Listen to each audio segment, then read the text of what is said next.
but the odds. Patriots at Arrowhead to face the Chiefs. Get this, Pats will be playoff underdogs for the first time since the 2013 AFC Championship game. We'll break out those underdog masks. Julian Edelman is certainly embracing the underdog role, tweeting out a hype video with the hashtag #BetAgainstUs. Well, here's what Brady had to say on not being favored on Sunday. Doesn't change much for us, but it just, shows you kind of what, people would think about, what our chances are. That's about it. Doesn't no more added comment to that. Coach, it feels like you'd have to squint and just barely make something out to see the Patriots as underdogs in any playoff game. That's just the way it feels. Not at this desk. I mean, I've been sitting here all season with the champion of the Kansas City Chiefs and Patrick Mahomes. They're an extreme underdog in your eyes, I'm sure, right? Don't get on the plane, Coach. They're playing on the road. They're playing Patrick Mahomes. They're playing that vaunted Chiefs offense.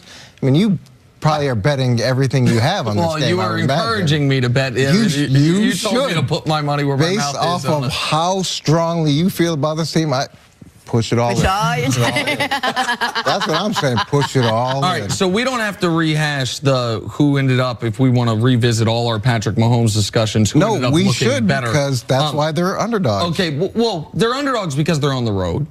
They're underdogs because they had a worse record. True. They're underdogs because, by most metrics, they are the slightly inferior team. Like, that's why. They're underdogs because in the last 10 combined AFC and NFC championship games, the home team is 10-0. Like, the Patriots should be just about 3-point underdogs, and they are just about 3-point underdogs. I find it a little rich that the New England Patriots, who have been favored leading into this week in 67 consecutive games, quarterbacked by Tom Brady, and have been underdogs in the playoffs once in the last 11 years, that they're playing the nobody believes in us card. But when for the better part of a decade, everyone has always believed in you, and now there are some people who have the gall to say, you know what? I think the 12-4 team at home is going to beat the 11-5 team on the road. This is the closest they haven't been able to play this card, in 15 years, 16 years. They can now at least credibly a little bit play it, and Brady started it walking off the field. I know we suck and we can't win any games. We'll see. And now Julian Edelman is following in his footsteps. It will always be a constant theme for Tom Brady, based on didn't have a great college career. Got benched for another player. Coach liked another guy more than him. Edelman was a quarterback at Kent State, has developed himself into a pro, one of the best slot receivers on his own. Him and Brady, those two, there's no two closer on New England's team than Brady and Edelman. So, yes, they do have that underdog feel. They utilize it all the time. Now, as a team, the Patriots, no, they're not able to utilize it, but it's one of the low-hanging fruits for NFL, pro sports, high school. Old people disrespect you. Rodney Dangerfield, they don't have respect. Whatever you need to do to be able to get motivated, I know going onto the field, the Patriots will be thinking about this. If we don't play our best football, we will not win. If we don't play better than we've played on the road in our previous 8 road games, and especially that one in Miami that we saw late in the season where they lost the game in the totally not of the Patriot way, where they don't have the right personnel on the field. They got one guy to get tackled to end the game, and they got Rob Gronkowski chasing after a guy that I know if they could be put back in that situation, Gronk wouldn't be the guy chasing them to put him on the ground. And by the way, if they win that game, this game's in Gillette. And they're the favorite. And they're the favorite. And you know what I mean? So that is, but do you, I know we joke a bit, but do you think I was or have been overreacting to the idea that this Pats team, of the Pats teams we've seen that have made 8 consecutive AFC championship games, this Pats team seems the weakest of the bunch? It's not just because they have the worst record of the bunch, the first one to lose 5 games, but because of their inability to win consistently on the road, the blowout losses on the road. The lack of real weaponry in the wide receiving core, do you think that's been unfair of me to say? Now it's comparing them against some great teams, but that this is the weakest Patriot team we've seen in the 2010s? I feel like every year we go into the season and people talk about how it's the weakest Patriots team or how Tom Brady is too old, he's all done. And remember with Jimmy Garoppolo, I think I was doing the herd and Colin was talking about, well, you know, Garoppolo should be in there after Tom had like 1 or 2 bad games. They wanted to move on from him at that point.